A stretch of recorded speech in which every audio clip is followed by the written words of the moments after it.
భారత జట్టు star wicket keeper batter Rishabh పంత్కు కెరీర్ ప్రశ్నార్థకమైంది. ఐపీఎల్ వైఫల్యాలు అతని కొంప ముంచడం ఖాయంగా కనిపిస్తోంది. ఈ టోర్నమెంట్లో లక్నో సూపర్ జైంట్స్కు సారథ్యాన్ని వహిస్తున్న పంత్ ఫామ్ కోల్పోయాడు. జట్టును ముందుకు నడిపించలేకపోతున్నారు. కెప్టెన్గానే కాకుండా ప్లేయర్గానూ అట్టర్ ఫ్లాప్ అయ్యాడు. ఇది ఏకంగా జాతీయ జట్టులో అతని స్థానానికి ఎసరు పెట్టింది. టెస్ట్ జట్టు వైస్ కెప్టెన్సీ బాధ్యతల నుంచి పంత్ను తప్పించే అంశాన్ని బీసీసీఐ సెలెక్టర్లు తీవ్రంగా పరిశీలిస్తున్నట్టు వార్తలు వస్తున్నాయి. అదనపు బాధ్యతలు అతని బ్యాటింగ్ నిర్ణయాలపై ప్రతికూల ప్రభావం చూపుతున్నాయని జట్టు మేనేజ్మెంట్ భావిస్తోంది. మంగళవారం జరిగే సెలక్షన్ కమిటీ భేటీలో అతని భవిష్యత్ ఏంటి అనేది తేలిపోనుంది.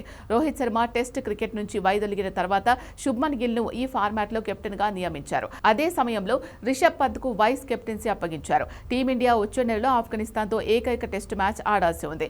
ఈ పరిస్థితుల్లో రిషబ్ పంత్ నాయకత్వ పనిపై ప్రశ్నలు తలెత్తుతున్నాయి. నాయకత్వ బాధ్యతలు పంత్ సహజమైన ఆటను ప్రభావితం చేస్తున్నాయని సెలక్షన్ కమిటీ ఆందోళన వ్యక్తం చేస్తోంది. రిషబ్ పంత్ వంటి మ్యాచ్ విన్నర్ జట్టుకు అవసరమే అయినప్పటికీ అతనికి అదనపు బాధ్యతలు అప్పగించిన ప్రతిసారి విఫలమవుతున్నాడని బీసీసీఐ భావిస్తోంది. బ్యాటింగ్ వైస్ కెప్టెన్గా తీసుకునే నిర్ణయాలపై వాటి ప్రభావం స్పష్టంగా కనిపిస్తోందని ఐపీఎల్ వైఫల్యాలు దీనికి ఉదాహరణగా పేర్కొంటోంది బీసీసీఐ. ఎలాంటి ఒత్తిడి లేకుండా తన దూకుడు ఆటపైనే పంత్ దృష్టి సారించాలని సెలెక్టర్లు కోరుకుంటున్నట్లు బీసీసీఐ వర్గాలు తెలిపాయి. శుభ్మన్ గిల్ అందుబాటులో లేని కారణంగా రిషబ్ పంత్ గత ఏడాది నవంబర్లో గువాహటిలో దక్షిణాఫ్రికాతో జరిగిన టెస్టు మ్యాచ్లో మొదటిసారి భారత కెప్టెన్గా వ్యవహరించాడు. ఆ మ్యాచ్లో టీమిండియా 408 పరుగుల తేడాతో ఘోర పరాజయాన్ని చవిచూసింది.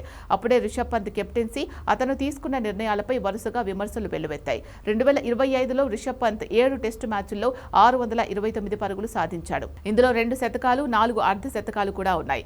ఇంగ్లాండ్తో ఆడిన 2 గొప్ప ఇన్నింగ్స్లను మినహాయిస్తే మిగతా మ్యాచ్ల్లో అతను ఆశించిన స్థాయిలో రాణించలేకపోయాడు. దక్షిణాఫ్రికా సిరీస్లో అట్టర్ ఫ్లాప్ అయ్యాడు. రిషబ్ పంత్ నుంచి వైస్ కెప్టెన్సీని తొలగిస్తే కేఎల్ రాహుల్ టీం మేనేజ్మెంట్కు ఒక బలమైన ప్రత్యామ్నాయంగా మారొచ్చు.